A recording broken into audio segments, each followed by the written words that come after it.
Hey guys, welcome back to another week. It's always a crazy week around here. So what's going on? Man, only a Man, couple things. Only a couple things. couple big Couple- Been things. in water? Yeah, if you're water waste treatment, man, this is not a good couple of weeks for you. Minnesota, Michigan. I think there's is up to 7 or 8 now. It might be more by the time the end of the week comes or the end of next week or something like that. I was actually driving over the weekend past a water treatment facility, and it was noticeably more active from a security perspective. Yeah, I mean the FBI put out a nice little warning on this. That's the first thing I really want to talk about is the advisories put out by the FBI and the EPA. They issued, which you normally don't see the FBI and the EPA issue a joint public service announcement. Kind of weird. But yeah, malicious cyber attack actors are targeting Rockwell and Allen Bradley PLCs or programmable. I can't talk today. Infrastructure. Programmable Just say logic controllers. infrastructure. Let's just say PLCs. I can't talk today. So those You are the mean valves? computers. Well, they're the organized computers that read the sensors and control the physical equipment like pumps, valves, chemical feeds, things like that. It's what turns the pump on and off. And what have we talked about on this pod however many times? Why are things on the internet? I feel like we should play Jeopardy music and be like, for 1,000, what is something you probably shouldn't put on the internet? What are PLCs? Anyway, this was interesting in the fact that they just basically changed their IP address and changed their password. They changed the IPs At and set least the they had a passwords. password on it. Well, no, they didn't. They had a generic one, and they got hacked, and they changed the password. They were just using the defaults on the internet. So these are, I feel like we should point out these are things that need to be network connected to do their job. Network connected doesn't mean connected Yes. to the world. it And that's the problem. doesn't mean that the interface is on the public internet. Mhm. Because you're talking about they could have had loss of pressure, they could have had flooding, the chemicals could have been screwed up in the drinking Been water. mixed chemical yet? Yeah, like what are we doing here? And this is obviously, I don't mean to joke about this, but this could be. Obviously, I live in Michigan, so Flint water was a problem, and that had nothing to do with PLCs being on the internet, and everything to do with they switched water sources, and they didn't test it for acidity, and it rotted the pipes way quicker, and lead got into the water. This could be worse than that if we keep going on that path. So what are we doing here? What do you guys think? Did you guys sail this? I think we keep coming back to some basic network hygiene that, was this just installed by maintenance guys or folks that don't really have any background and how to really configure a network and subnetting and ports and things? Or, what's the deal? Just looking at it. But I have a question. Go ahead. Why would maintenance guys have access to the firewall to open it up in the first place? I don't know. They shouldn't. Rockwell has an unpatchable flaw, by the way. So it's on the internet with an unpatchable flaw. Well, everything's patchable. It's just expensive. It's called replacement. No, apparently this patch it's hard coded. It's unpatchable. So Oops. it shouldn't be on the internet at all. Well, regardless, it should be on the internet. So Matt, Bob, what were you going to say? I was going to say, you've got, for years and years, you've got people putting in these controllers and things and reaching out to the internal IT person at companies saying, I need to set up port forwarding to these devices so that I can control it as part of your service. And that was, it just came into mind. And I'm thinking like probably 15, 20 years ago, I had somebody come to that because they were installing lighting controllers. And I was like, oh, this is how we're going to save money on the bill. So how many more of these things are out there? I think the number one, probably to your point, is cameras. How often do people come to you and say, let's just open up all of our cameras to the internet? Mm-hmm. I'm like, that's not a great idea. So, Actually, you might even see some of this in towns with schools right now, because I know in the past, one of the ones I saw was a school opened up their cameras so the police could access them. Well, they also opened it up for everybody else. There's a right way and a wrong way to do this stuff, and there's a lot of wrong way. Are they flock cameras, or should we just gloss over that and ignore that? And Keep going. Okay. Sure about that? We can have a good conversation about that. Now they're, when you open them up, they're community cameras. It's like the opposite of flock. It's like, here, everybody. Yeah. Oh, that's not good. I think the thing to keep in mind here, everyone, too, is these are run by small municipalities. A lot of times they don't have the funding, and they do, like to Matt's point, they do lack IT personnel to secure them properly. So they're giving people access to certain things that they shouldn't have access to do this. So it's kind of on the tax dollars to be used appropriately to make sure that we're protecting our water supplies, right? If a municipality can't afford to have IT securely, provide access to the network so that they can actually get to their PLCs that they need to control the pumps, that's kind of like a damning thing on like tax revenue, both at the local, state, and the federal level.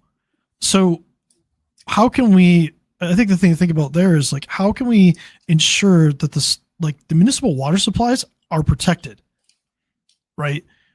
There needs to be, again, I know it starts at the local level, but some of these local levels, I mean, if it's I grew up in a small town, there's no way they would have the money for that. Although we didn't have to worry about we were so small, we didn't have to worry about a water.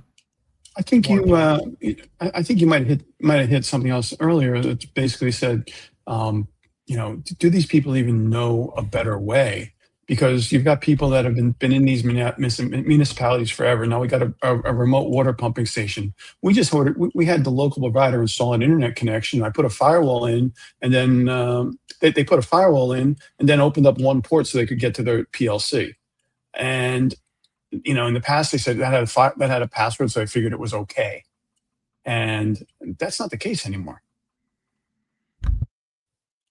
So. No, and to your point. Let's back up a minute. What good does an advisory from the FBI and EPA do for a small municipality? In reality, what good does that do? I would hope it would make someone say, maybe we don't know what we're doing. What can we seek? Or I would argue, hey, if tax revenue is a problem, do these devices need to be connected like this? I don't know. I'm not a water. So I don't understand infrastructure, but we can't secure a complicated thing. Do we need the complicated thing? Well, PLCs are required, right? So how do we secure a PLC? So one of the things how do we secure it? That's a question that everybody should be asking. And regardless of whatever business you're in, if it's something that needs access to the internet, how do we secure it? Should be the first question you ask. Now, I'm not expecting a small municipality with very limited resources to know the answer to that. I'm expecting the federal government and the state to give them the direction on how to do that. Right, because at the end of the day, if a municipality doesn't have the money for like the IT and cybersecurity awareness, the state at least has that, right? They should be able to put down directives, put down like how to do it, and offer them a line to call in and say, hey, how do we actually do this? Can you give us some help? But I think and be proactive. The state should look at it and be like, hey, let's look at all of the municipal water systems that we have in the state, and let's look at how they're set up and make sure that they're set up properly. Let's set aside tax dollars to make sure that happens. But beyond that, how do we do it? How do we protect a PLC? Matt or Bob, give us some ideas about how we could protect it and stop it from being just directly on the internet. I'd straight up suggest you don't put it on the internet. So how would they access Not it? every network is internet. Municipalities have networks. Sure. So how would that person access it remotely? Is what I'm trying to get to. Like what could we give them? Basically, they would create a private network over top of the internet where it's secure. Sure. So you have to be part of that private network. It's either through it's SASE implementation or VPN, right? Or VPN. Yep. SASE, VPN, site to site, whatever. A key is a private tunnel over the internet that isn't just publicly available. Or go old school and put a modem in. Oh man! Honestly, I know you were kidding, but depending on data needs, I mean, hey guys, we have no money to actually do IT and cybersecurity, but what we should do is we should just do a dedicated fiber line from our our house straight into the network so that he can get to his PLC. We have plenty of money for that. We'll just string it across the town. Yeah. But no, that's, when we think about things like this, like I'm attacking the funding side of it because I think there are funding. There's been funding cuts at CISA. There's been these are the things where there should be money set aside from our tax dollars to make sure that these things are protected, right? Like in Minnesota alone, there were more than 30 municipal water systems affected. Wow, that's crazy. Like, so the state needs to take that initiative. Michigan had some too. I don't know how many were in Michigan, but again, this starts with policy, and it starts at the higher level. Let's do better than just putting out a branded PR thing, and let's actually get the money in the right places to make the appropriate changes to protect us. So then again, we have water pipes that need to be replaced that they don't replace here because they have to blow up first because that's the only way to get money. So I guess preparing for the future is not exactly in what happens in water systems. But moving on, we have one more story to cover today. Real quick, this brings back nightmares for us. Matt, were you part of in 21? Were you using Kaseya?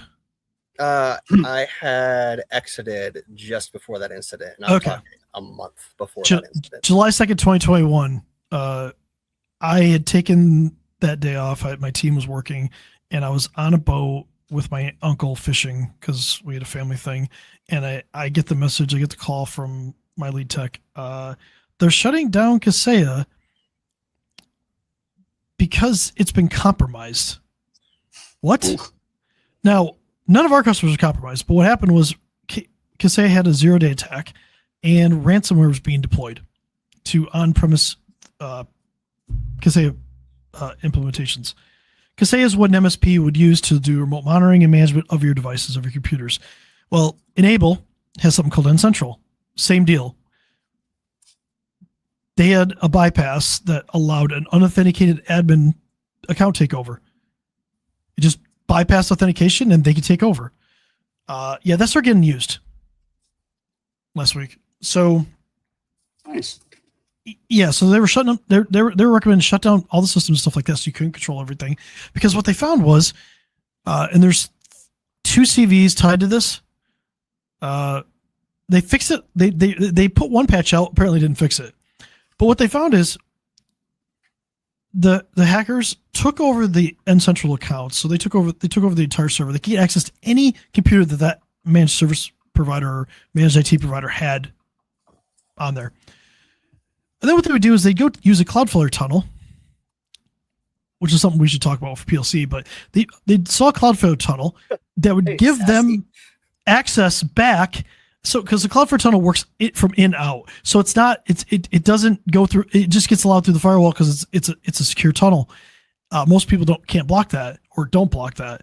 And so even after they patched it, if a managed IT provider isn't going back through their entire computers and looking for this Cloudflare tunnel, the hackers may still have access to their customer.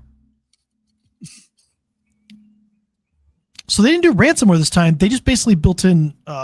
Hey, we're gonna maintain persistence by having a Cloudflare tunnel. So it's patched now, from what I understand. But the first patch, like I said, got bypassed, and they had to patch the second time. They issued another emergency patch. So, Bob, does this bring back nightmares for you? Because it does for me. Like, this is terrible. It was, but like you said, we didn't have any clients affected. It was, we had other means into the machines that were out there to actually check on the stuff. So it was pretty benign for us. But we definitely know people that were deeply affected. Yeah. And so why is the patch and move on the wrong mentality for this? I'm sure there's another vulnerability, and they're getting. Where's next week's vulnerability? Also, the Cloudflare tunnel still exists, right? Mm-hmm. So even if you patch it, you have to go down and look for the Cloudflare tunnel. So I thought you meant the patch for Enable. But Yeah. you mean I did mean the patch for those enable. that So were offended. I got you. So yeah, so because that's Affected. patch and move on for enable doesn't fix the Cloudflare tunnel problem is what I meant. Yeah. Mm-hmm. Now it's so clean searching up for that protection. that Cloudflare tunnel is a great thing for the MXDR team to go after. If you have a SOC team that's looking at your stuff, right? Yeah. Also, Well, I meant historically look at it too. but let's dive a little bit into that. If you have a security operations center and they're looking at what's going on, if a Cloudflare tunnel suddenly pops up, that should set off alarm bells, right? What about the managed IT providers that don't have that for any of their customers? I've never had that conversation. Why it's important. Yikes. Mm-hmm. They don't know. So they're going to have to go through Right. each individual computer and validate that there's no Cloudflare tunnels. And what if they don't? What's next? We all know what's next. Does somebody want to say it? Yeah. What's They're next? going to sit and wait and watch and Me too. learn and see how far they can take this. They're going to exfiltrate data. They're probably going to hit them with ransomware. And then they're going to double extort them. Or just probably what's exfiltrate next. your data and say, I got it.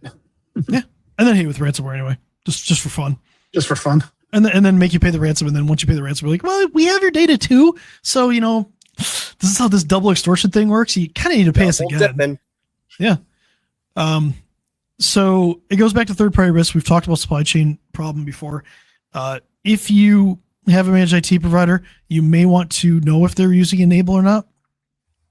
They may not be affected. If it was hosted, I don't think they're affected. I think it was just if they were self-hosting. I could be wrong there, but double check with your IT provider. And that's all I got for the week. That's 2 quick stories. I think we did a sufficient job. That's enough to give people indigestion. And Yeah, no kidding. and guys, if you if you're still here listening to this, and there's something else you'd rather want to talk about, or you saw another cyber risk that you want unpacked, drop it here or reach out to one of us online, because we're always looking to hear what people want to talk about. Yeah, and if you want to come on and ask a question live, we can get really uncomfortable. So That'll work too. Yeah, I'm down. So yeah, bring it on. So, all right. We actually got to look at bringing somebody in like in a with a deep shadow, so we don't know who they are, and do a stealth interview. I feel like this is going to be a progressive commercial. All right, guys. That's the pod, man. All right, have a good week, guys. Bye.